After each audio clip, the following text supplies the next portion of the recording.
Boa tarde, dando continuidade à jornada. Os dois palestrantes que apresentarão vão continuar discutindo o caso Mônica. Primeiro, o professor Alan Felipe Rodrigues Caetano, ele é linguista, doutorando no Núcleo de Neurociência e Comportamento do IP-USP, pesquisador do Laboratório Sujeito e Corpo, também aqui do Instituto de Psicologia, e o professor Marcelo Henrique da Silva, pós-graduando em Neurociência pelo Hospital das Clínicas da USP, aluno especial do Programa de Pós-Graduação do Núcleo de Neurociência e Comportamento, pesquisador do Laboratório Sujeito e Corpo, aqui também do Instituto de Psicologia.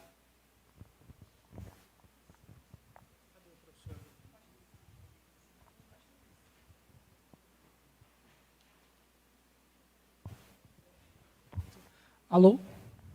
Estão escutando? Sim? Aí atrás? Professor, estava esperando o senhor.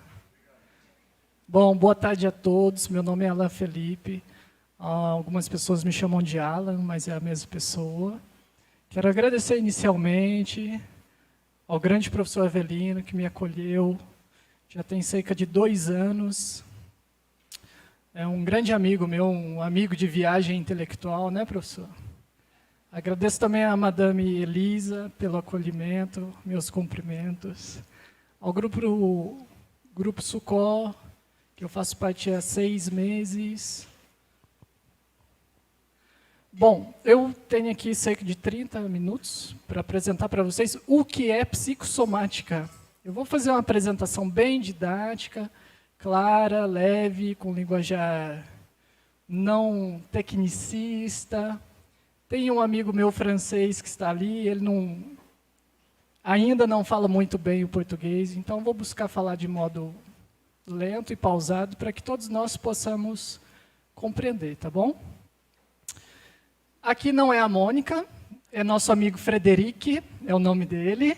Ele vem do Museu de Anatomia Humana, Alfonso Bovero, que é o museu do ICB2. Convido a todos a visitarem, um excelente museu, fica aqui mesmo na USP. Agradeço ao pessoal, em especial o Nilson, que é o responsável pelo museu, que emprestou o boneco. E a ideia é que nós possamos compreender de modo bem didático como ocorrem os processos psicossomáticos, tudo bem? Eu vou utilizar o PowerPoint só para a gente ir acompanhando os pensamentos todos juntos.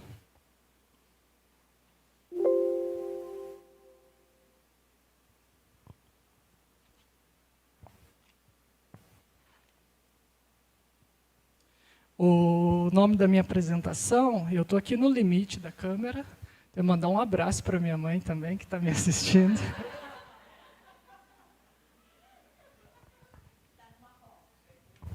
A minha mãe está viajando uma hora dessa. Bom, o nome da minha apresentação é Mente e Corpo, uma dinâmica indissociável, abordagem psicossomática. Vou fazer algumas considerações sobre o caso Mônica, que a gente assistiu. A estrutura da apresentação está em 3 tópicos. Inicialmente, eu vou comentar um pouco a relação entre saúde e doença, mente e corpo, psicodinâmica. Em seguida, passamos para o nível cerebral, comentando sobre a relação entre cérebro e mente, circuitos neurais e o cérebro e o aparelho gastrointestinal. Quando eu falar gastrointestinal, vocês podem compreender como o estômago, o sistema digestivo. O professor poderia me ajudar aqui, hein, professor? Trato de intestino delgado. Vamos ficar com essa. E, por fim, eu vou falar um pouco da relação entre as emoções e o intestino. Terminando com a questão da digestão simbólica, tá bom? Então, inicialmente, a Organização Mundial da Saúde afirma: saúde é um estado de completo bem-estar físico, mental e social, e não apenas a mera ausência de doença ou enfermidade. Segundo Engel, que foi o autor que nós trabalhamos aqui ao longo do dia, os limites entre a saúde e a doença não são precisos e sofrem grande influência de aspectos culturais, sociais e psicológicos. É importante a gente ter em vista essa palavrinha aqui, os limites não são precisos. Tudo bem? Neste sentido, saúde e doença são condições que estão em equilíbrio dinâmico. Afinal, a etiologia das doenças é sempre multifatorial. O que significa etiologia da doença? Seria uma espécie de origem. Qual é a origem da doença? Multifatorial. O que seria isso? São vários fatores que colaboraram para o desenvolvimento, para o progresso, a manifestação da doença. Afinal de contas, se nós estamos levando em consideração multifatores, a questão dos aspectos culturais, sociais e psicológicos, a pergunta é: qual é o campo do saber que busca contemplar toda a complexidade do ser humano e seu modo de ser, conviver e adoecer? Qual é o campo do saber?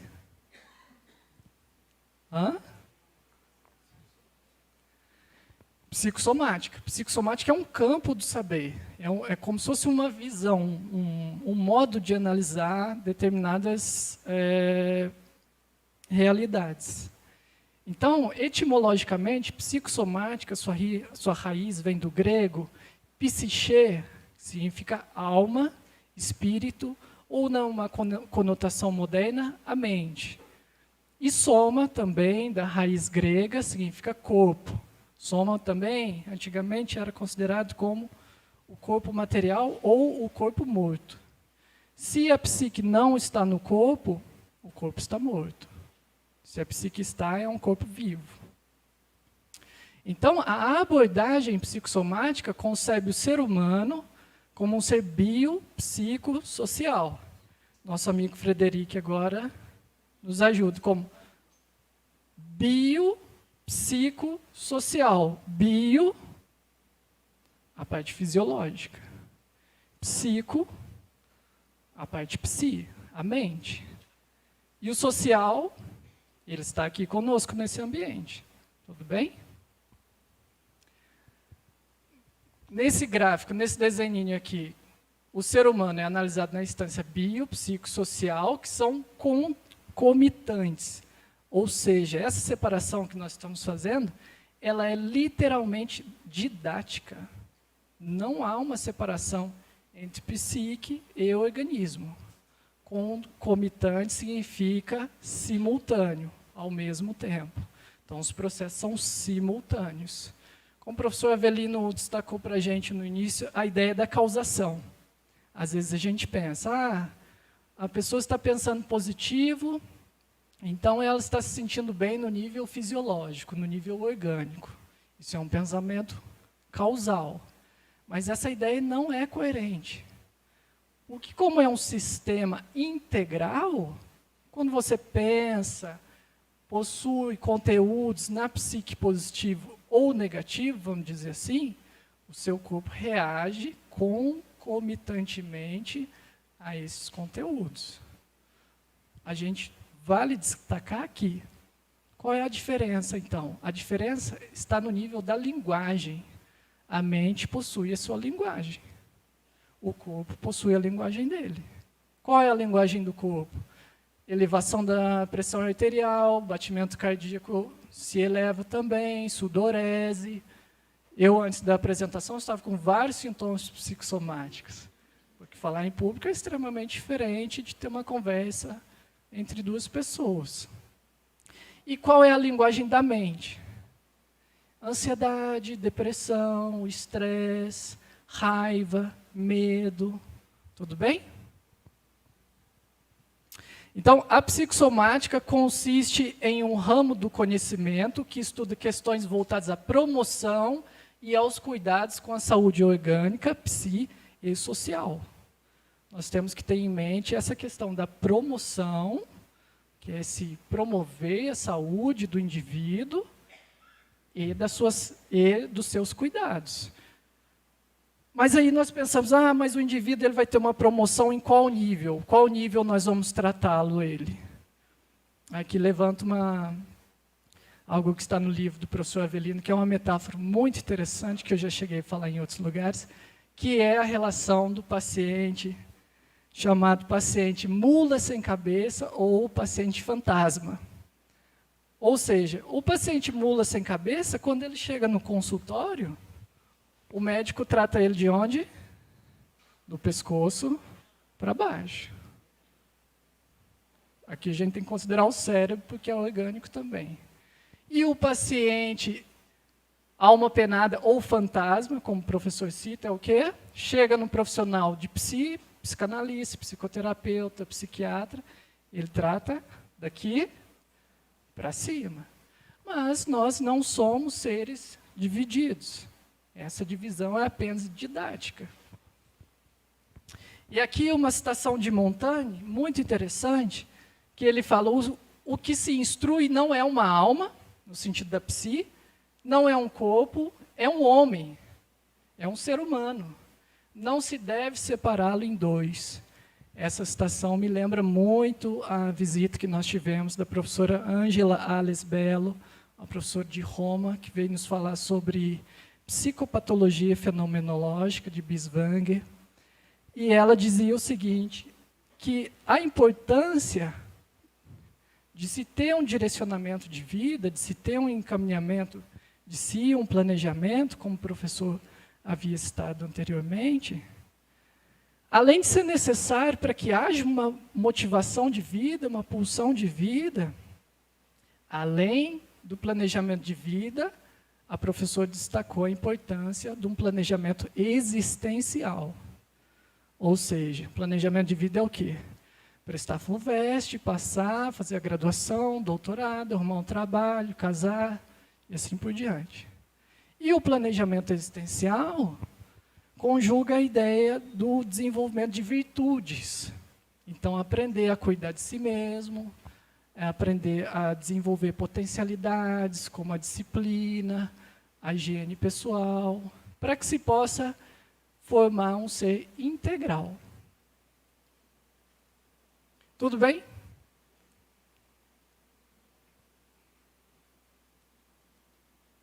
Então, o foco da abordagem psicossomática está nas maneiras pelas quais os fatores psi e somáticos, corpo, se interagem como um todo.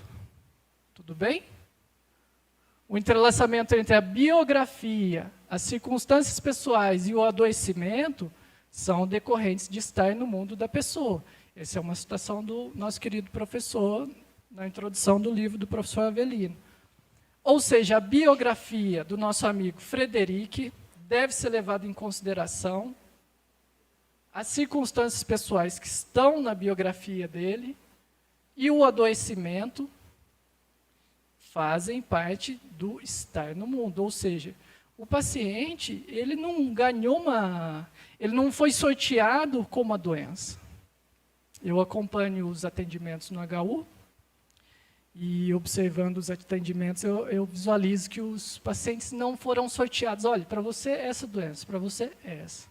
Ou seja, o paciente ele tem uma grande parcela na construção da doença que está cometendo ele. Tudo bem?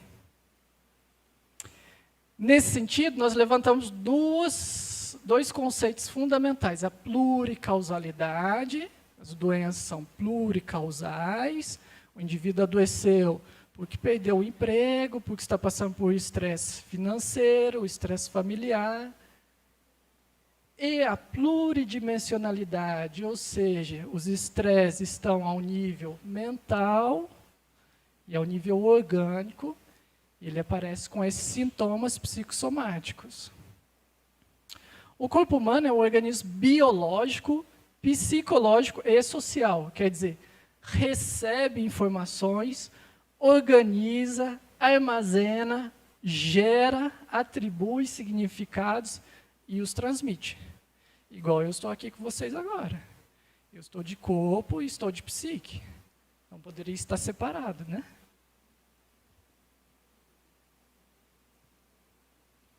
Agora chegamos a uma parte muito interessante. Quando o conflito intrapsíquico não é elaborado de forma satisfatória, a tensão resultante buscará uma vazão por via emocional e somática. O intuito dessa descarga é promover a manutenção da homeostase psi. Ou seja, quando um conflito psi não é elaborado de forma satisfatória, vamos imaginar que nosso amigo Frederic perdeu alguém muito querido. Vamos pensar que ele perdeu a mãe dele. E o Frederic não elabora o luto. Ele não passa pelo processo de luto. Ele não reserva um tempo para ele elaborar essa perda física no mundo psi dele. Quando ele não faz esse processo de elaboração, ele fica com aquele conteúdo na mente dele, ele se entristece, ele não consegue levar a vida normal. E o que acontece? Esse conteúdo vai dar vazão para onde? No corpo. É o que na psicossomática os autores chamam de somatização. Essa descarga ela é fundamental por quê? Porque quando um conteúdo daqui desce ao corpo, ele ajuda a psi a manter esse equilíbrio, que é a homeostase. Tudo bem? O conteúdo do conflito psi nem sempre se revela de maneira clara ou consciente. Então, por exemplo, quando eu dou risada, eu estou feliz. Eu dou a risada. A risada se manifesta onde? No nível somático. Quando eu estou triste, triste na mente. Choro, nível somático. Mas existem conteúdos psicológicos, a grande maioria talvez, que são inconscientes, como a histeria, por exemplo, que Freud vem a falar. Então, a pessoa está passando por algumas coisas, mas ela está inconsciente daquilo, aquilo se manifesta no nível orgânico, e ela, por exemplo, existem estudos que apontam que a grande maioria dos pacientes que chegam em pronto-socorro apresentam sintomas psicossomáticos. Ou seja, você chega no HU, no Hospital Universitário da USP, com uma queixa intestinal, com dores de barriga, dores na lombar, problemas de pele, dores de cabeça, vômito, tontura. O médico vai vai fazer o exame, a bateria de exame, vai tirar a pressão sanguínea, vai escutar seu coração, fazer um exame de sangue, imagem de ressonância, e não vai dar nada. Ele vai chamar o paciente e vai falar, olha, meu amigo, normalmente o que se diz é, olha, meu amigo, que você está tendo uma crise de ansiedade, vai para casa, evita o estresse, 3 dias sem trabalhar. Mas daqui 2 semanas ele está lá de novo no HU. Ou seja, esse indivíduo ele precisa elaborar isso que está descendo, se manifestando no nível fisiológico, para que ele saia desse circuito fechado, vamos pensar assim. Então, por exemplo, quais são emoções, tensões que podem gerar essas descargas? Emoções reprimidas, mágoas, ressentimentos, culpas, perdas, desejos, sentimentos contraditórios. Tudo bem? Aqui nós temos uma imagem muito interessante, que também está no livro do professor Avelino, que é um rio que se abre em 2 braços. Então, nesse rio está correndo a tensão emocional. Então, por exemplo, no braço superior, que é o braço da expressão psicológica, quando essa tensão emocional sobe e encontra um bloqueio, o que acontece? Ela desce ao nível fisiológico, ao nível do corpo, só que como o corpo não vai dar conta, ele transborda. O que significa o transbordamento? O sintoma. Exatamente.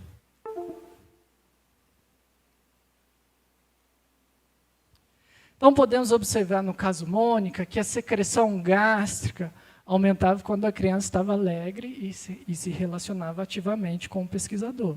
Ou seja, a Mônica estava alegre, o linguajar da psi, ao nível gástrico, a secreção se elevava. Concomitante, tudo bem? Só para reforçar. Ao contrário, quando a criança estava retraída ou depressiva, o nível de secreção diminuía.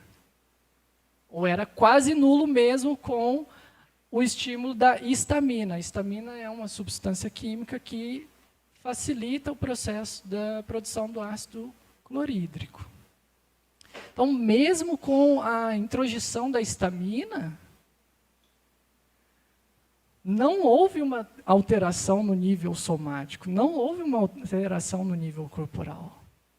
Isso a gente pode imaginar a força, a energia psi sobre o soma, sobre o corpo. Então, nós temos que a unidade da psicossomática é corpo e mente. A abordagem de Engel é bio, psico e social, corpo, mente e ambiente, tudo bem? Nós observamos as emoções são concomitantes no nível dos processos mentais, raiva, tristeza, alegria, fome. Ao mesmo tempo, elas se expressam no nível somático, fisiológico, como sistema músculo-esquelético. Quando a gente está tenso, como que fica nosso corpo? Rígido, duro, né? O sistema imunoendócrino, por exemplo, quando nós estamos estressados, nós às vezes ficamos gripados, não é isso? Porque o estresse da mente mexeu com o sistema imunológico e facilita o adoecimento do indivíduo. Bom, para finalizar essa parte do nível da psi, a pergunta para vocês é: qual é o órgão responsável pela conversão dos processos mentais em processos fisiológicos? Qual é o órgão que faz esse processamento do nível da psi ao nível corporal?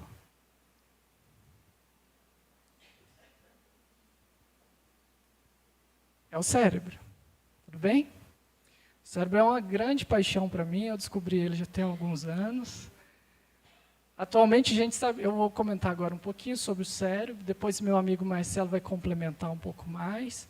O que a gente sabe sobre o cérebro atualmente é que ele possui cerca de 86 bilhões de neurônios, um cérebro adulto, saudável, e cerca de 100 trilhões de conexões neurais. Por isso é bom fazer um bom uso dele, né?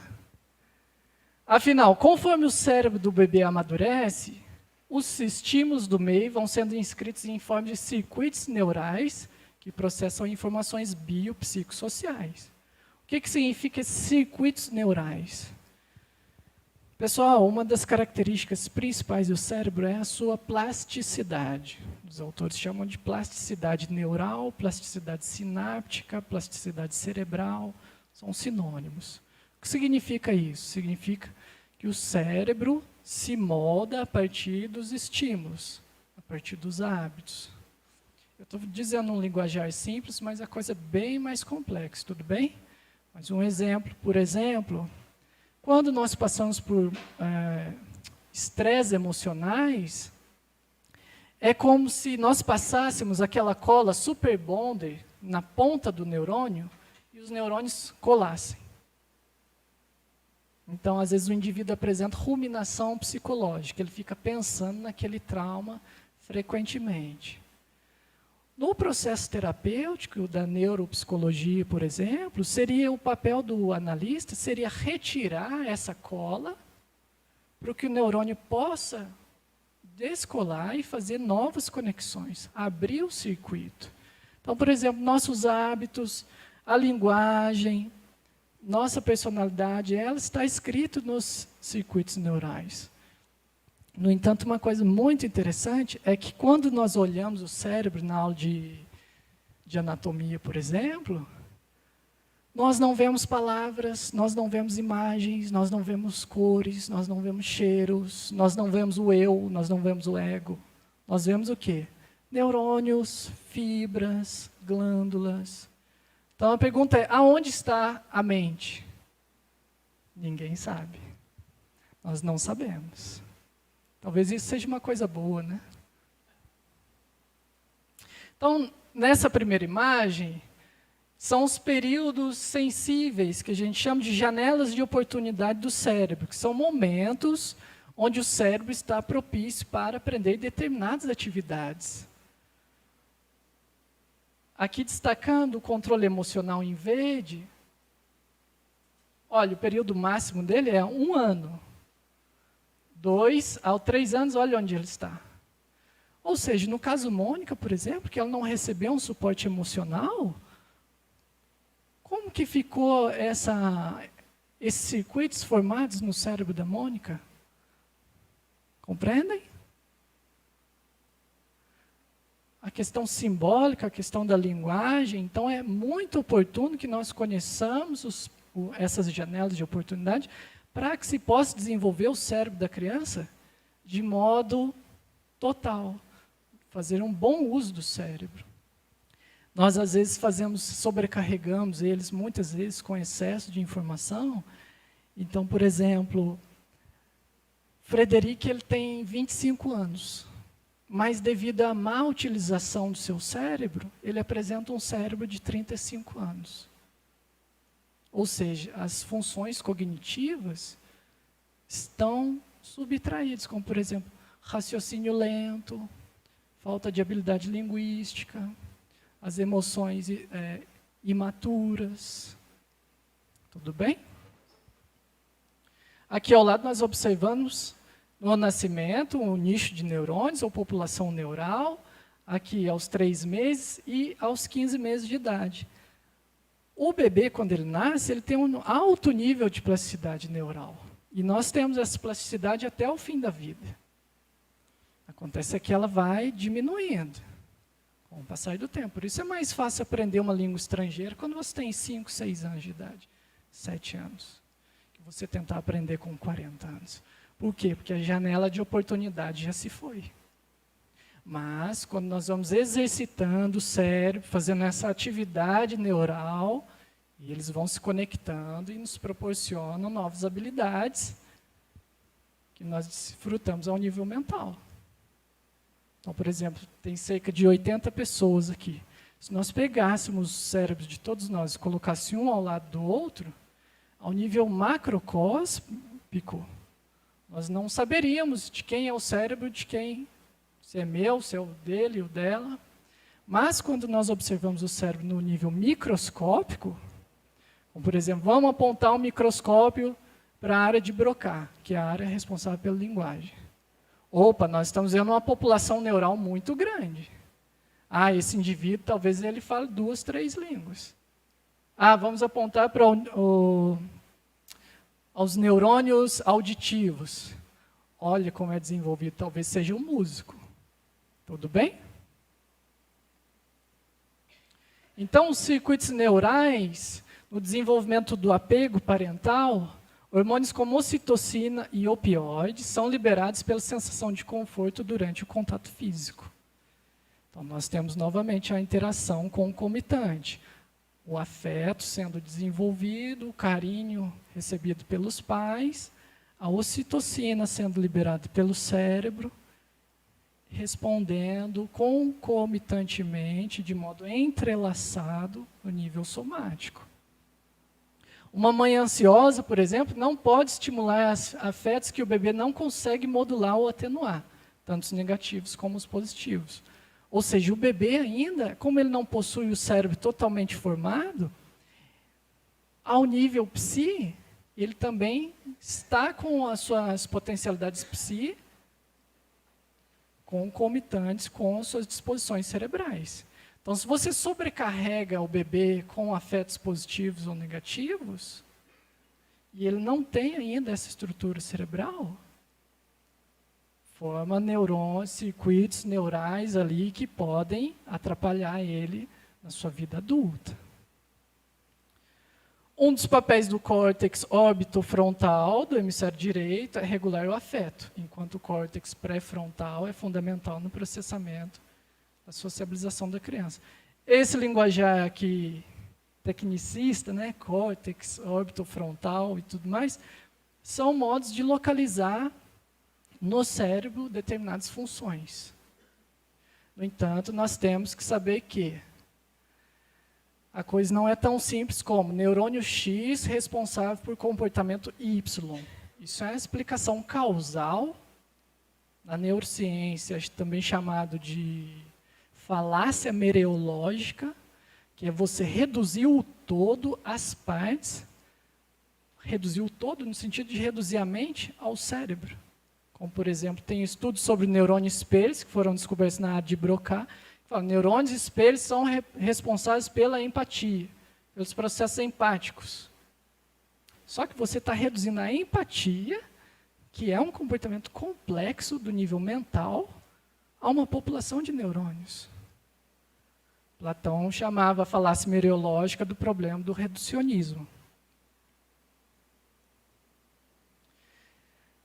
Para concluir a parte do cérebro, cérebro e aparelho gastrointestinal, sinalização bidirecional entre o cérebro e o trato intestinal é regulada nos níveis neural, hormonal e imunológico. O eixo cérebro-intestino é vital para manter a homeostase. Nós sabemos, já escutamos muitas vezes, que o trato gastrointestinal é conhecido como segundo cérebro. Não é isso? Apesar dele não pensar, mas ele sente. Né?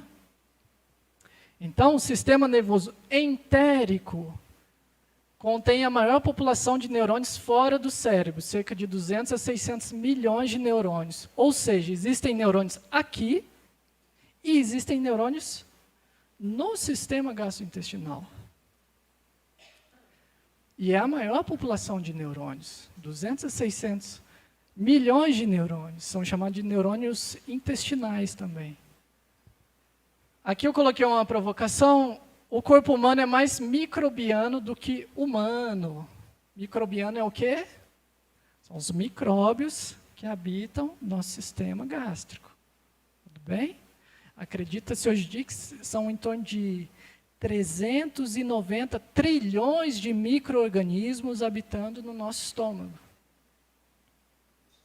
no intestino. Aí a questão é, e os psicobióticos? Psicobióticos são fármacos, medicamentos que levam essa microbiota a um funcionamento saudável e que proporcionam ao nível psi estados saudáveis. Como, por exemplo, se você faz um tratamento intestinal, como, por exemplo, aquele lactobacilo, ele ajuda o paciente com a depressão, a ansiedade. Tudo bem? Eu não vou me prolongar porque meu tempo está curto. Aqui é o caso mônico, os dados revelados pela coleta da secreção através da fístula reforça a concomitância entre estados afetivos e modificações orgânicas. Esse é um gráfico do artigo publicado por Engel. Nós observamos que quando ela está com raiva, ela libera bastante ácido clorídrico. Enquanto ela está em um estado de depressão, há um nível quase nulo dessa secreção.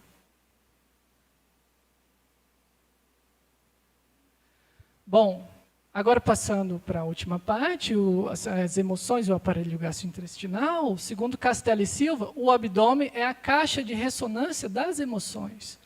Vocês já devem ter ouvido falar nisso, né? Mas por que o estômago ressoa as nossas emoções? Talvez seja por causa disso. O trato gastrointestinal é filogeneticamente o sistema mais velho do corpo. Por isso, acaba sendo recrutado para manifestar emoções que não são expressas por vias regulares. Afinal de contas, comer é fundamental para sobreviver, não é isso? Nós estamos aqui porque nossos antepassados buscaram alimentos, né?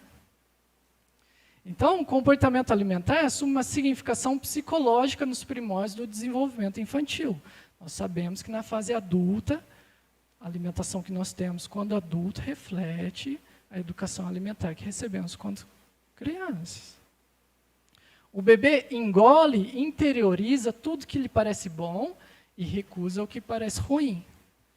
Não é isso? Nós não vamos sair daqui, vamos nos alimentar e queremos comer coisas boas, né?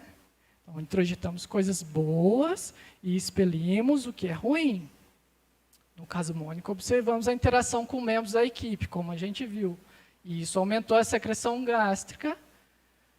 Ou seja, em outras palavras, os objetos externos são tratados como se literalmente tivessem sido introjetidos. Em suma, frente a situações prazerosas, o estômago se prepara para digerir. Quando você encontra uma pessoa que você gosta muito, Às vezes você sente aquelas borboletas no estômago, não é isso? E às vezes é o contrário, o estômago parece... Ai, é uma travada, né? Para concluir, a parte da digestão simbólica, nessa imagem aqui, nós observamos o sistema neuroendócrino. Em azul são os neurônios estomacais. Eles não pensam, mas eles sentem. Eles nos dão um feedback legal. Tem até uma frase que diz: o melhor conselho que você poderá receber será do seu estômago, né? Então, na questão da digestão simbólica, simbolicamente o aparelho digestivo é associado a expressões linguísticas que refletem estados emocionais. Todos nós utilizamos algumas expressões, né? Não consigo engolir esse sapo. Isso me embrulha o estômago. Isso não desce, vou engolir sapos. Engolir sapos é o quê? Você escuta coisas que você não quer, né? Então tem até uma expressão: a arte de engolir sapos ou a arte de digerir. Né?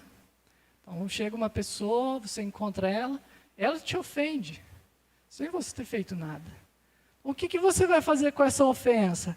Essa ofensa ela chega através dos órgãos sensoriais, é processado no cérebro, sobe ao nível psi e se torna um conteúdo, uma propriedade particular da sua psi. O que você vai fazer com essa ofensa? Você vai embora com ela? Você vai dormir com ela? Você vai perder seu equilíbrio por ela? Aí entra o que nós falamos da importância da ressignificação de traumas. Dá um sentido para aquilo, dá uma nova conotação para aquela experiência. Isso é uma cagada, que merda, nem precisa comentar, né? Por fim, o vômito pode ser analisado como uma expressão de algum conteúdo simbólico da psi, representado na linguagem do corpo. Às vezes nós recebemos uma mensagem, uma notícia muito ruim, chegamos a vomitar, não é isso? A notícia ruim, ela está onde? Ao nível psi. Ela é concomitante ao nível corporal. Com o quê? Com o vômito. Curiosamente, a diarreia é um sintoma ligado à problemática do medo. Ele está cagando de medo. Eu estava cagando de medo antes de fazer essa apresentação. Ou seja, quando estamos com medo, perdemos a capacidade de elaboração simbólica e assim expelimos sem serem digeridos. Nós sabemos que quando temos medo, nós sentimos dificuldade em racionalizar, em elaborar as palavras. Né? E acabamos falando coisas sem pensar, não é isso? Foi exatamente esse processo. É o processo da diarreia, né? A gente não tem esse controle. Tudo bem? Vou terminar agora. Para finalizar, eu escolhi uma poesia de Alberto Caeiro, que é o heterônimo de Fernando Pessoa, no Guardador de Rebanhos. O Fernando Pessoa passou por inúmeros problemas físicos, psicológicos. E nesse trecho é interessante a gente observar como a psicossomática, a mente e o corpo estão concomitantes, ligados simultaneamente. Vou ler para vocês. As 4 canções que seguem, escrevi-as estando doente. E por isso elas são naturais e concordam com aquilo que sinto. Estando doente, devo pensar o contrário do que penso quando estou são. Senão, não estaria doente. Quando estamos doentes, nosso pensamento corresponde ao nosso estado fisiológico. Quando estamos nos sentindo bem, nosso corpo corresponde a seus estados fisiológicos. Tudo bem? Então, aqui as referências que eu utilizei, caso vocês queiram. Muito obrigado. E obrigado ao Frederico também, né? Mas é o Frederico. Já chamou você? Não precisa, eu só tinha falado que você tira, você coloca.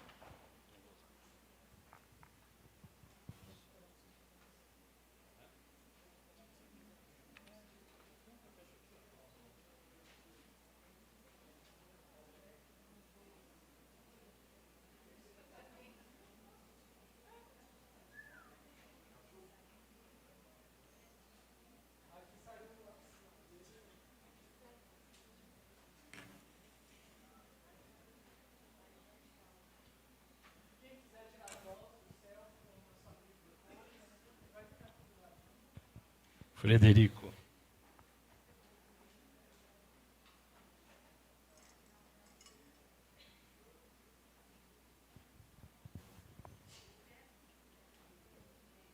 Bom, boa tarde a todos vocês. Obrigado por aguardarem até esse momento, né? Passando o dia aqui conosco. Primeiramente, eu gostaria de agradecer alguém que eu nunca conheci, né? Mas a Mônica, que na verdade possibilitou, né, que todos nós, inclusive não só da psicologia, da psicanálise, de outras áreas do conhecimento, da neurociência, pudessem analisar essa situação, né? Então, o agradecimento em especial, até perguntei para o professor Avelino, né, se ainda ela estava viva, ele disse que sim, né? Então, em primeiro lugar, agradeço a ela. Em segundo lugar, eu gostaria de dizer que a neurociência, para nós, pelo menos dentro do laboratório, ela não tenta se sobrepor a nenhuma área do conhecimento, né? A ideia é complementar e contribuir para o desenvolvimento de outras áreas que já existem muito antes da neurociência, né? Então, a nossa ideia é ampliar conhecimentos que já existem e que, inclusive, corroboram o que já existe na neurociência, né? Então, estudar o sistema nervoso central, o sistema nervoso periférico, é extremamente interessante, apaixonante, mas com devido respeito a todas as outras áreas que antecederam a nossa área de estudo, né? Então, nós vamos começar aqui. Vou traçar 4 caminhos, alguns já foram ditos pelos nossos colegas antecipadamente. Primeiro momento, nós vamos estudar homeostase. Vamos ver como é que o caso Mônica, ou como é que a Mônica lidava com isso dentro da sua capacitação de 15 meses, né, 16 meses, 18 meses, assim que ela ingressou no hospital. Vamos falar um pouquinho sobre o sistema nervoso central, especialmente o diencéfalo e uma área que compõe o diencéfalo chamada hipotálamo. Falaremos um pouquinho do sistema nervoso periférico e sistema nervoso autônomo. Dentro ainda da ideia de homeostase, nós vamos falar sobre estados motivacionais, ou seja, mecanismos de recompensa que, biologicamente, contribuem para a manutenção da vida, né? Por quê? Porque a homeostase tem a ver com manutenção da vida. Essa é a ideia, né? A Mônica, a todo tempo, assim como qualquer criança, qualquer bebê, né, que é colocado no mundo depois com o nascimento, precisa sobreviver. E ele vai precisar, ou ela vai precisar de mantenedores, né? É isso que acontece ao longo do nosso desenvolvimento ontogenético. O segundo aspecto é relacionado às emoções, né? O que são as emoções ou os afetos, foram bem caracterizados no estudo, ou seja, vistos como respostas fisiológicas e mecanismos adaptativos. Nós vamos verificar como é que a Mônica conseguia lidar com isso, mesmo ainda sem ter funções mentais superiores, né? Ela já tinha funções mentais, mas não superiores, né? E como ela conseguiu lidar com as situações pelas quais ela passou, né? Tanto aquelas vividas extra-hospital, quanto aquelas vividas no mundo hospitalar, né? Uma terceira fase é o período crítico, né? O meu colega que falou um pouquinho antes, eu vou passar rapidamente sobre esse aspecto, né? Ou seja, experiências precoces, né? A partir do nascimento. Na verdade, existem pesquisas tentando analisar experiências intrauterinas, né, que vão, na verdade, influenciar comportamentos sociais futuros, né? Especificamente, a nossa personalidade, a nossa forma de se relacionar com o nosso ambiente, né? Como nós já vimos aqui, diante da perspectiva biopsicossocial, né, biologicamente, psiquicamente, e o ambiente é aquele que vai contribuir, né, com a nossa modelação, com a nossa estrutura, né, social. E, por fim, comportamento de aceitação e rejeição, né? Vimos lá o que foi dito em relação ao trato gastrointestinal, aumento ou diminuição, né, de suco gástrico, e como isso pode ser relacionado à introjeção e aceitação ou rejeição de um objeto, ou seja, aceitação de um objeto bom e rejeição de um objeto ruim, né? Será que a neurociência tem capacidade de entender isso de alguma forma, né? Nós vamos tentar chegar um pouquinho próximo aí do que a psicologia, a psicanálise e a psicossomática já nos mostraram, né? Pois bem, homeostase, né? Inicialmente, antes de se chamar homeostase, né, um cidadão chamado Claude Bernard, no comecinho, meados do século XIX, né, entendia que havia a necessidade de se analisar mecanismos de estabilidade do meio interno do organismo. Né? Ainda não havia o conceito de homeostase. Né? Mas, posteriormente, W. Buchanan, né, em 1930, né, trouxe esse conceito de homeostase, ou seja, a ideia de que havia necessidade de se analisar como é que o nosso organismo se mantinha em relativo equilíbrio fisiológico e, consequentemente, funcional. Tá?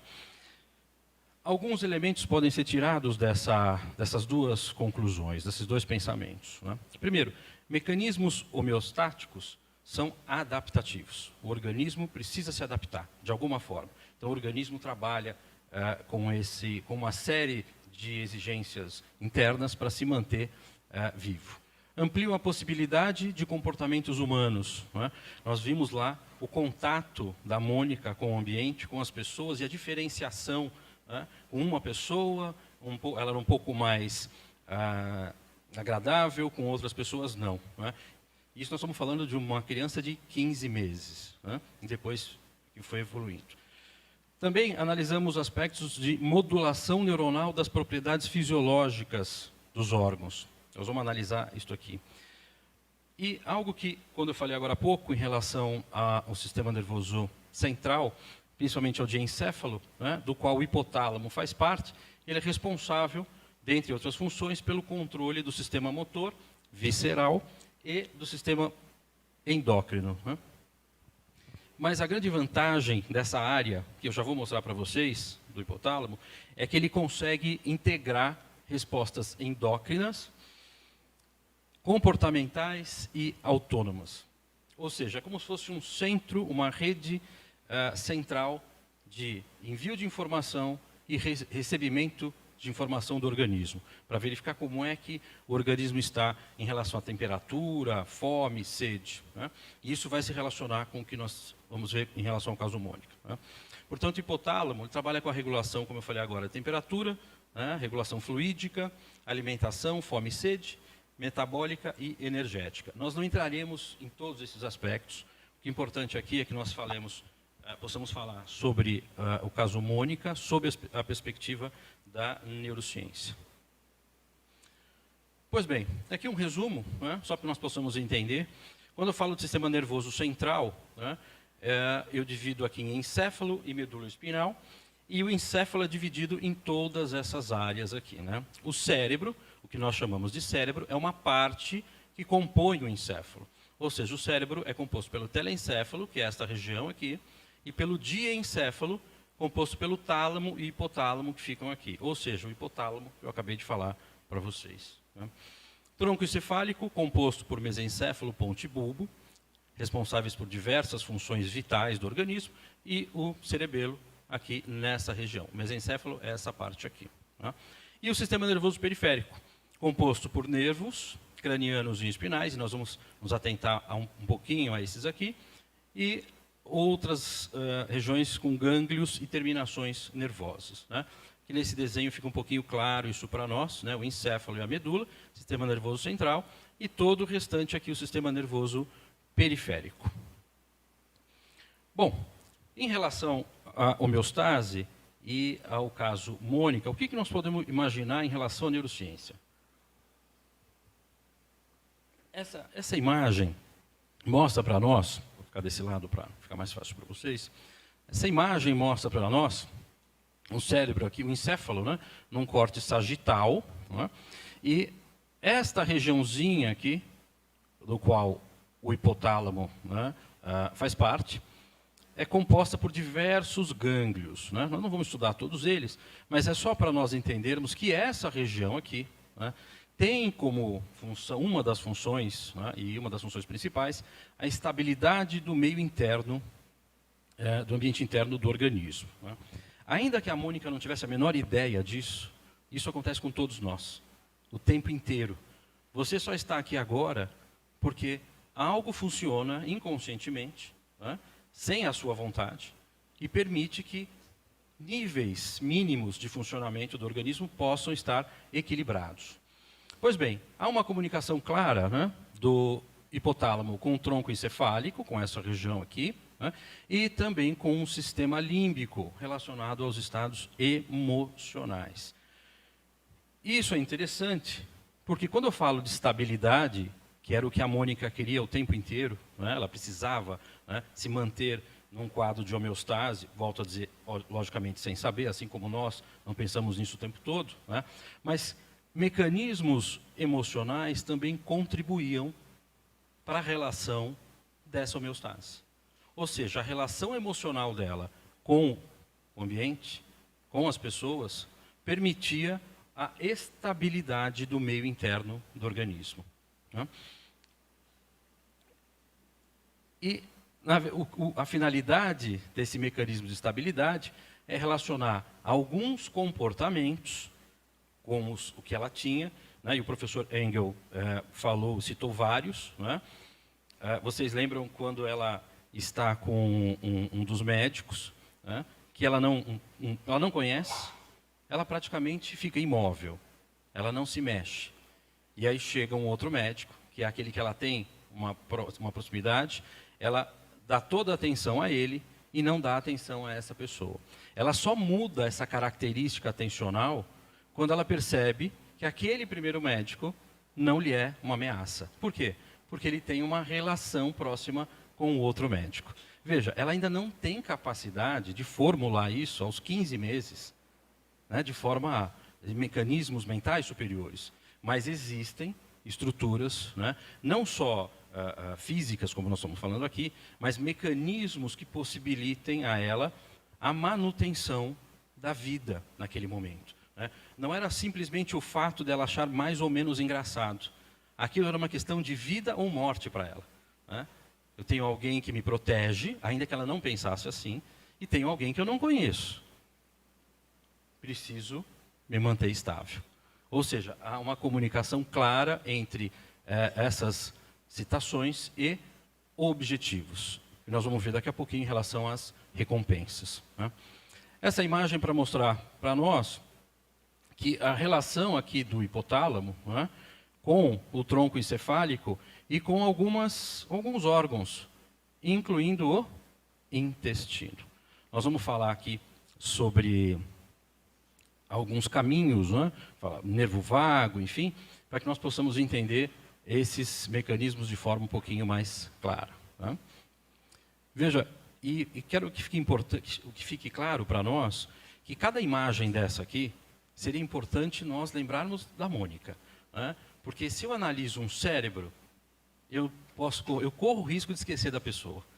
E na verdade a ideia não é essa. A ideia é entender a Mônica sob essa perspectiva, né?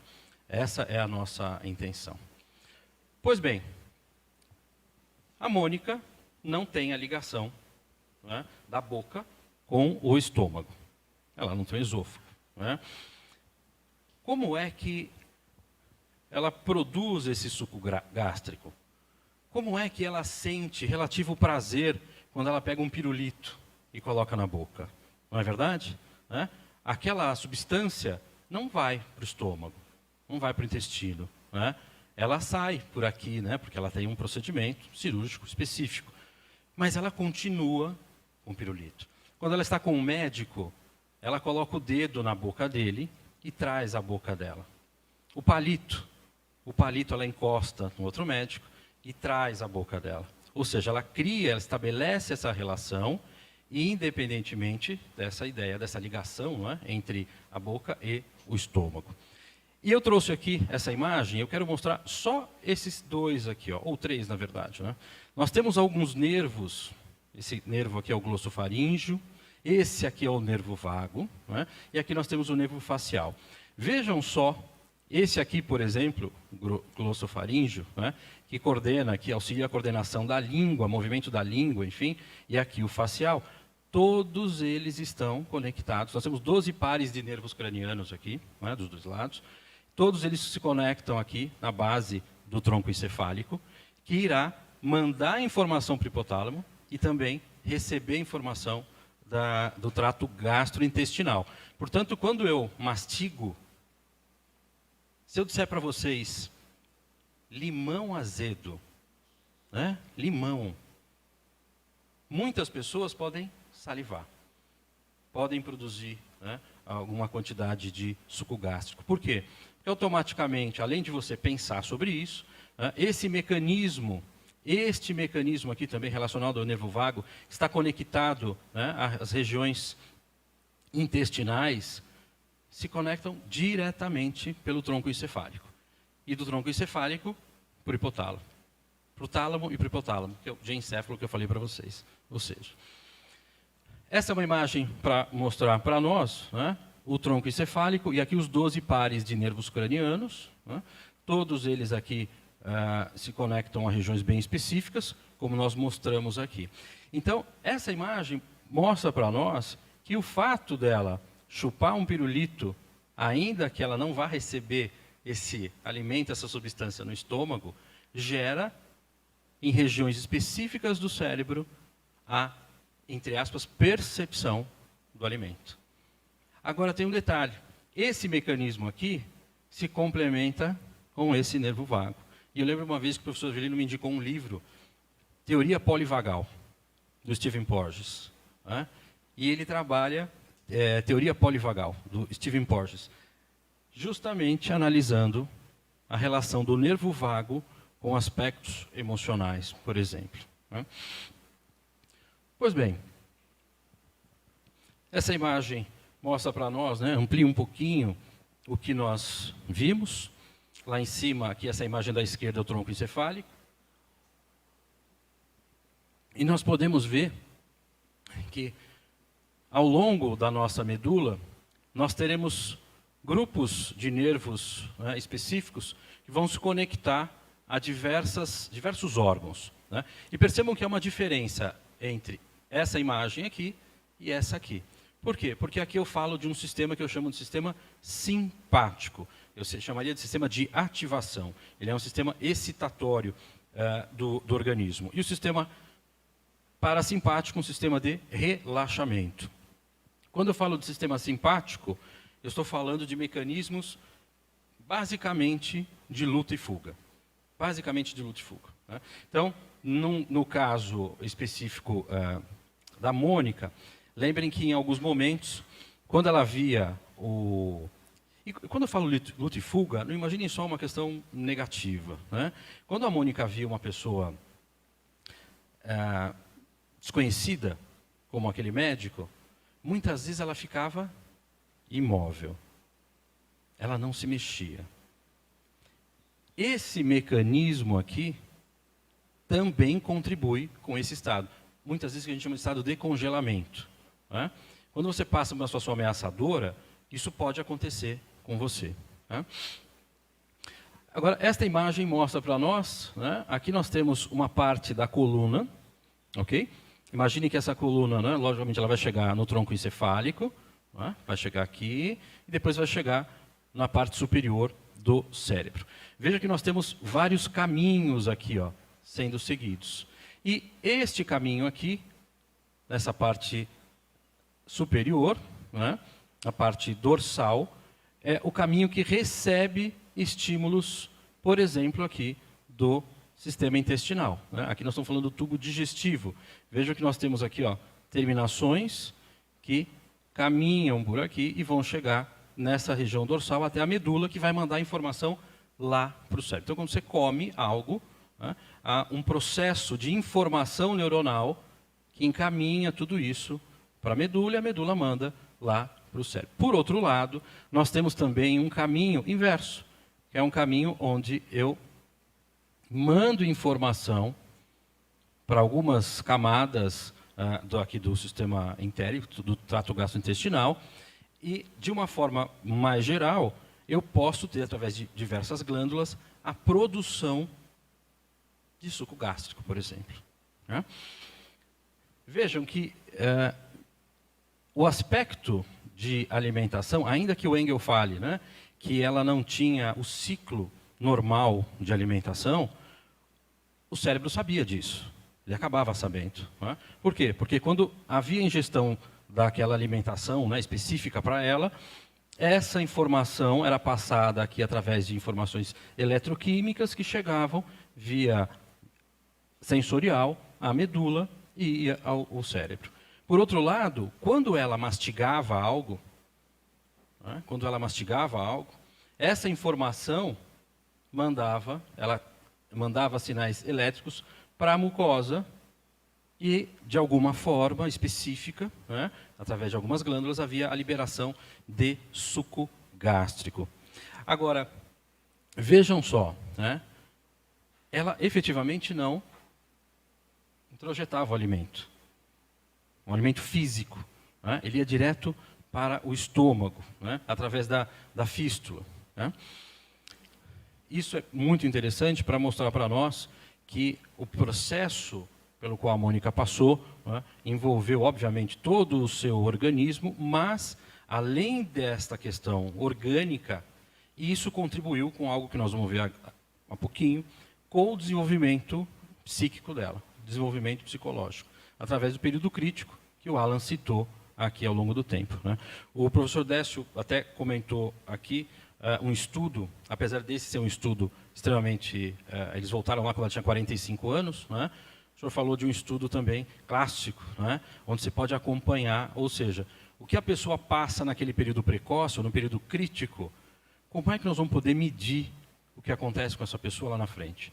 Como é que se estruturou a personalidade dessa pessoa? Como é que se estruturou a personalidade da Mônica com base no que ela passou?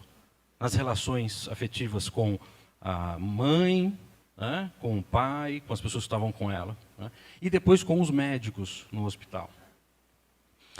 Pois bem, essa ideia é básica, mas eu acho que o que mais nos toca em relação ao caso Mônica é o aspecto da influência das emoções nas manifestações comportamentais da Mônica. Né? Em primeiro lugar, eu tenho que ter uma ideia, quando eu falo de emoções, né, esse livro aqui, A Expressão das Emoções no Homem e nos Animais, escrito por Charles Darwin, nos traz uma ideia interessante e que foi ampliada hoje, com base naquilo que nós conhecemos, né, que diz o seguinte: as espécies podem ser diferentes, mas elas têm comportamentos emocionais primários que compartilham semelhanças. Ou seja, expressão comportamental inata, por exemplo, como medo e raiva. Eles seriam compartilhados entre diversas espécies. O professor Décio até comentou isso aqui, um pouquinho em relação às questões de compartilhamento. Né? Medo e raiva teriam função específica de adaptação. Né? Mas, contemporaneamente, né, pesquisas mais recentes, inclusive trabalhos do professor Antônio Damasio e do professor Panksepp, que já infelizmente é falecido, né, trouxeram grupos de emoções bem específicas. As primárias, ou básicas, seriam as inatas, já estudadas anteriormente pelo Darwin. Né, elas teriam um valor adaptativo e estas aqui seriam emoções inatas. Medo, repugnância, nojo, alegria e tristeza. Veja, a Mônica não tinha como elaborar, ela não tinha mecanismos adequados para falar, estou alegre, estou triste, estou com medo. Ela manifestava isso chorando, um comportamento. Ela manifestava isso sem ter funções mentais superiores. Ela tinha funções mentais, obviamente, mas não superiores. Emoções secundárias, né, que são emoções aprendidas. Ao longo do desenvolvimento cefálico da Mônica, ela poderia ter estabelecido isso. E ela realmente deve ter estabelecido. Porque aos 45 anos, quando foram visitá-la, ela deve ter passado por diversos fatos durante a sua vida, né, que contribuíram com um aspecto das emoções aprendidas, como culpa, vergonha, orgulho, algo que não existe num período muito mais anterior, como no caso da Mônica. Né? E emoções de fundo, que seriam emoções de bem-estar e mal-estar. Né? Essa está ligada a um sistema que tem sido estudado na neurociência, que é um sistema interoceptivo, um sistema que trabalha com um mecanismo como se fosse de feedback do organismo, né? Para entender como é que o organismo está funcionando ao longo do tempo. Né? As emoções, basicamente, que a Mônica sentia, tinham uma valência positiva ou uma valência negativa. E de acordo com a intensidade dessa valência, né, de prazer ou desprazer, havia um tipo de comportamento que poderia prolongar ou interromper um contato. Isso aconteceu várias vezes, com pessoas agradáveis, né, que lhe pareciam seguras ou lhe que proporcionavam segurança, né, esse comportamento motivado, ele era prolongado, ela queria continuar brincando, queria o contato com aquelas outras pessoas. Se aquela emoção fosse negativa, de repugnância, a ideia era o quê? Encerrar aquele contato, como ela fez algumas vezes. Né? Nós falamos muito em sistema límbico, né? Essas são algumas áreas do nosso encéfalo que trabalham com aspectos emocionais. Né? Vejam que essa figura aqui é a mais interessante. Ela engloba, né, o sistema límbico, né, algumas áreas específicas, mas também há uma parte do córtex pré-frontal envolvida nos processos emocionais. Só que no caso da Mônica, né, como ela é muito pequenininha, 15 meses, 16 meses, enfim, essa região aqui, ela está anatomicamente formada, mas ela não está plenamente com as suas conexões neuronais realizadas. Isso só acontece, nós tivemos há alguns anos aí essas confirmações, né? O nosso córtex pré-frontal, que é responsável pelas funções executivas, planejamento, simbolização, né? Esta região, as conexões aqui, só se formam nos homens aproximadamente entre 23 e 25 anos, e nas mulheres 2 anos a menos. Né? As pesquisas nos apontaram isso.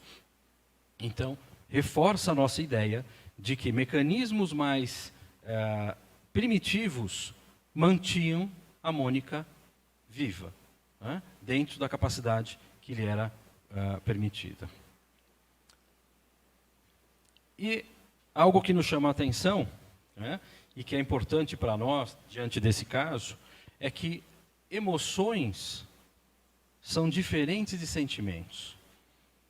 Nós podemos analisar o caso Mônica sob a perspectiva emocional, mas ainda não sentimental. Por quê? Porque emoções são estados do corpo, físicos, endógenos.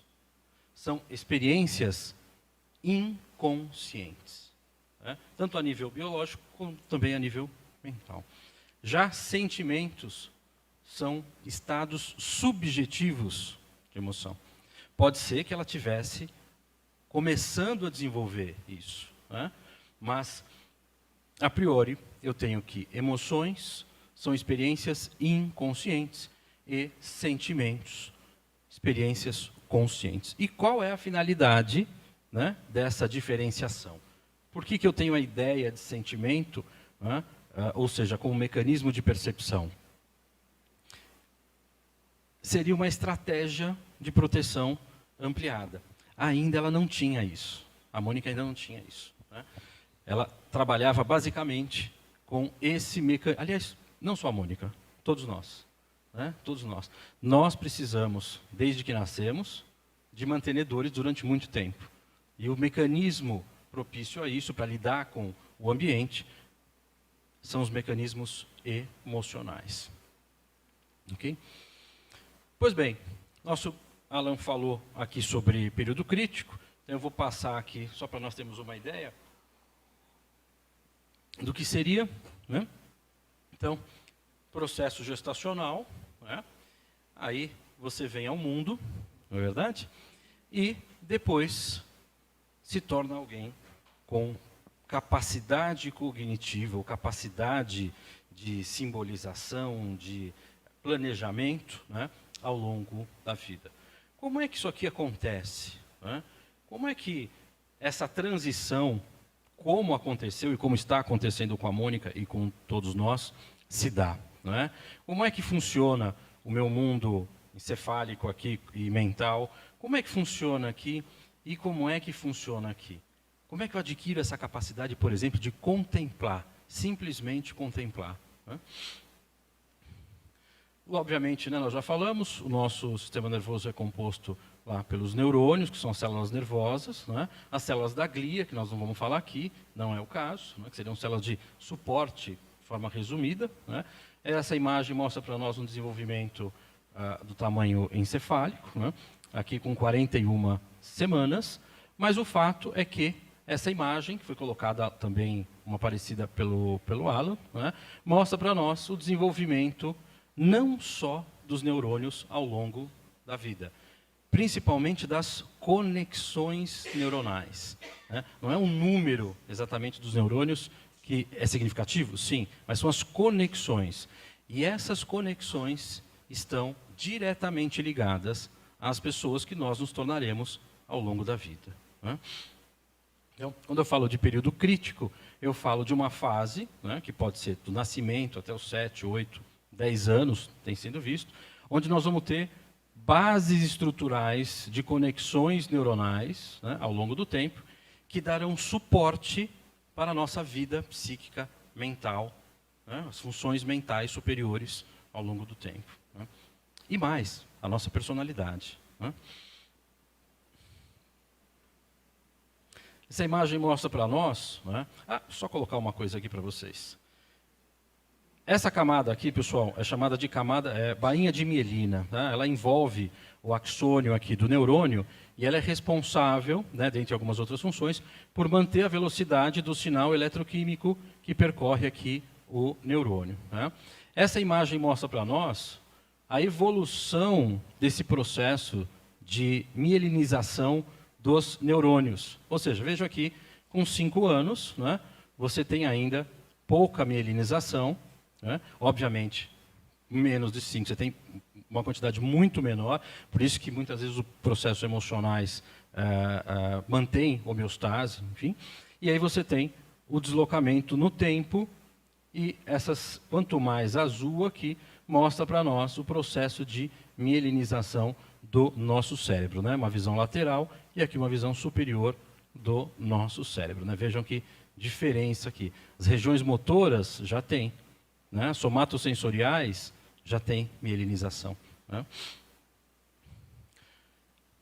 Esse quadro aqui, 2 coisas só que eu gostaria de colocar, 3 na verdade. Né? Processo de evolução a partir do nascimento, né? Do 6º mês ao nascimento. A partir do 6º mês, nós podemos identificar, né, nos bebês, exibição às pessoas conhecidas e estranhamento de não conhecidos. Vejam que a Mônica com 15 meses... ela faz isso. Ela rejeita ou ela aceita. Né? São mecanismos já verificados nos bebês. Né? Obviamente, ela tinha, né, memória de trabalho, a gente chama de memória de curto prazo, que também depois se transforma em memória de longo prazo. Né? E a interação, ou seja, a intenção dela de se estabelecer contato.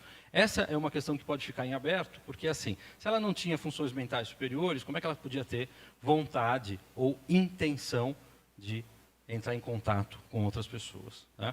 Por isso que trabalhamos com a ideia dos mecanismos emocionais. Né? Mas, por que ela liberava, então, suco gástrico quando ela tinha alguns tipos de relação, né, ou algumas relações, e em outros casos não? Por que em algumas emoções isso acontecia e por que em outras emoções isso não acontecia? Né? Nós já vimos lá que o simples fato, né, de movimentar aqui a boca vai mandar informação lá para o hipotálamo, né, e existe um mecanismo bilateral de informação da região encefálica para todo o trato gastrointestinal e vice-versa, do trato gastrointestinal para o encéfalo. Mas o que manteve a Mônica viva, então, apesar, logicamente, né, do auxílio, do trabalho, né, lindo, bonito, dos pesquisadores? Motivação. Mas que motivação? Motivação que nós estamos acostumados a ouvir? Né? Não. Existem mecanismos ou estados motivacionais do organismo com base em sinais internos e externos, né, que vão influenciar processos atencionais, seleção de objetivos, esforço para atingir esse objetivo e resposta a estímulos. Basicamente, eu tenho 3 tipos de estados motivacionais. Elementares fisiológicos, né, como controle de temperatura, sede e fome. Forças fisiológicas diversas, como sexo e interação. E sem determinação biológica identificável. Né? O que nós podemos imaginar é que existem mecanismos neurais responsáveis por selecionar objetivos com a ideia de antecipar riscos, custos e benefícios. Vejam, é tudo o que a Mônica faz. Ela analisa, obviamente, não pensando sobre isso, mas esse organismo ainda analisa riscos, custos e benefícios. Ela só se aproxima daquele outro médico ou daquele outro paciente que ela não conhece quando ela percebe que aquele que ela gosta está do lado dela. E mais, ele interage com essa outra pessoa. Opa, então eu tenho que pensar que não existem tantos riscos assim. Né? Pois bem, a ideia desses mecanismos é trabalhar com recompensas, né? Objetos, estímulos ou atividades. E aí chegamos ao que nós vimos, né, nas anteriores apresentações. Né? Todo mecanismo de recompensa trabalha com a ideia de mudança de comportamento. Por isso que ela alternava o seu comportamento ao longo do período de internação e dos contatos que ela possuía. Só que, se essas recompensas para ela fossem positivas, né, na sua grande maioria, havia um aumento da produção de suco gástrico. Né? Eu sei que há uma exceção, porque parece que com a raiva também ela tinha um aumento. Né? Mas, na grande maioria, recompensas de valor positivo, contato com pessoas que eram agradáveis, como a enfermeira, por exemplo, né, poderiam propiciar aumento de ácido clorídrico, de suco gástrico, né, de uma forma geral.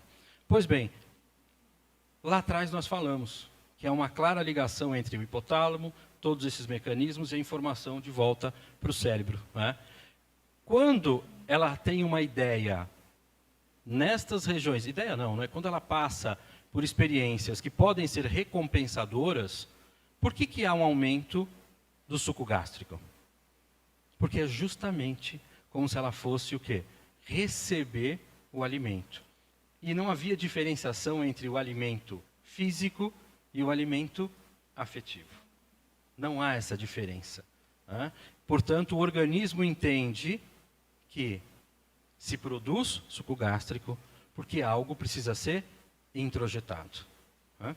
Por outro lado, se a resposta é negativa, há diminuição ou então nem produção, portanto, rejeição do objeto ruim. O organismo não aceita esse objeto, esta pessoa, esse ambiente. Né? Já finalizando, né? Aqui nós estruturamos uma ideia de como a interação biopsicossocial, né, pode ser vista, meio ambiente, através dos seus estímulos, que ingressam através dos órgãos sensitivos, né, no corpo e no encéfalo, onde nós teremos várias manifestações, né, psíquicas, e através disso nós teremos novamente manifestações comportamentais, nova interação com o ambiente, né? Portanto, um modelo biopsicossocial. Okay? E finalizando, gostaria só de ler algo que resume, acho que tudo que nós falamos hoje aqui, que consta no livro. O ser humano vem ao mundo totalmente incapacitado de providenciar a sua sobrevivência por si mesmo. Depende totalmente, durante longo período, comparativamente com outros animais, do meio mantenedor. Desta forma, completa maturação biológica, bem como o desenvolvimento emocional e intelectual na interação com outros humanos, permitindo que muitos dos seus aspectos biológicos e mentais sofram influência marcante e direta de fatores psicossociais. Dito em outros termos, as experiências da vida, notadamente as mais precoces, moldam o ser humano. Né? Esse é do livro do professor Avelino, né, página 4, ou seja, resume tudo que nós falamos aqui durante o dia todo. Muito obrigado, agradeço a atenção de vocês. Muito obrigado.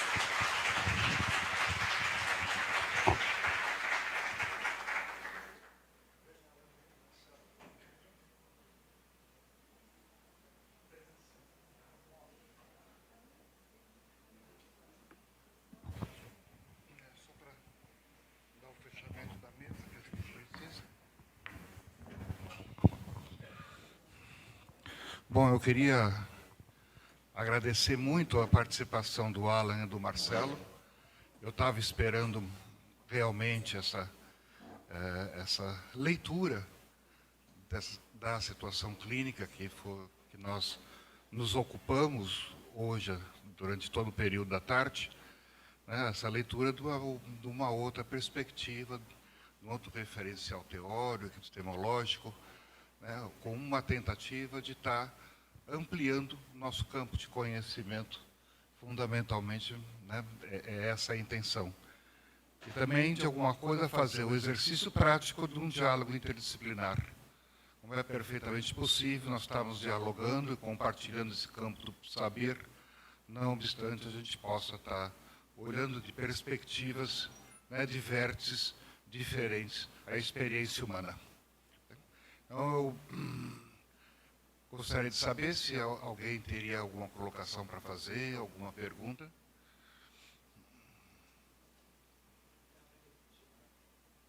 Dá para repetir? Não tem problema.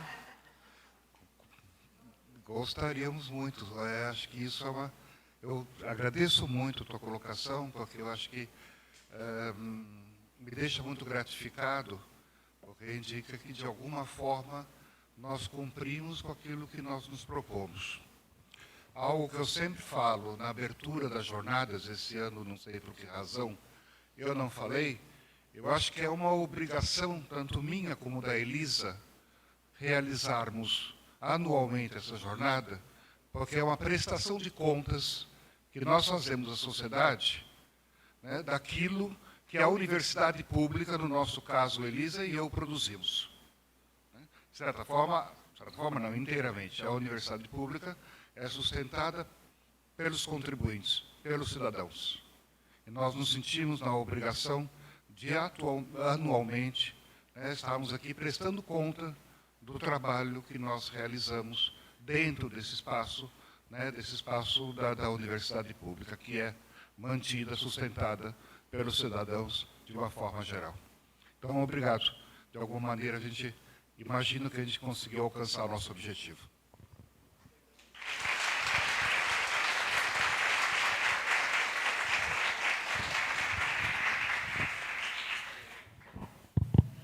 Além de agradecer a presença de todos, e o ano que vem, se Deus quiser, tem mais, eu quero agradecer a presença de todos os palestrantes que fizeram palestras brilhantes e queria fazer um agradecimento especial à Anali e ao Marcelo, que trabalharam muito para montar esse evento, né?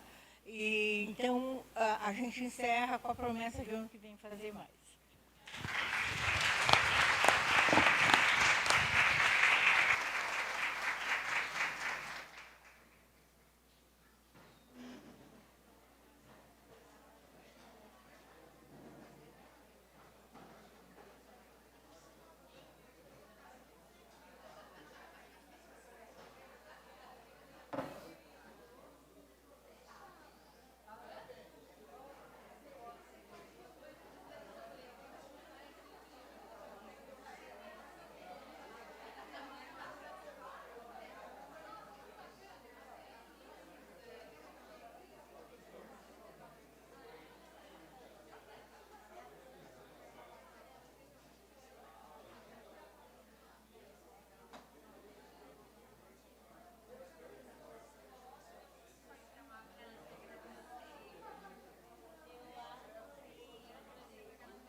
Ele está cobrindo?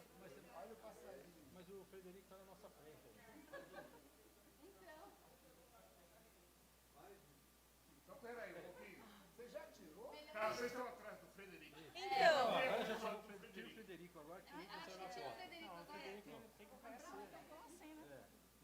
E se põe ele aqui? Conversa no canto da mesa. É.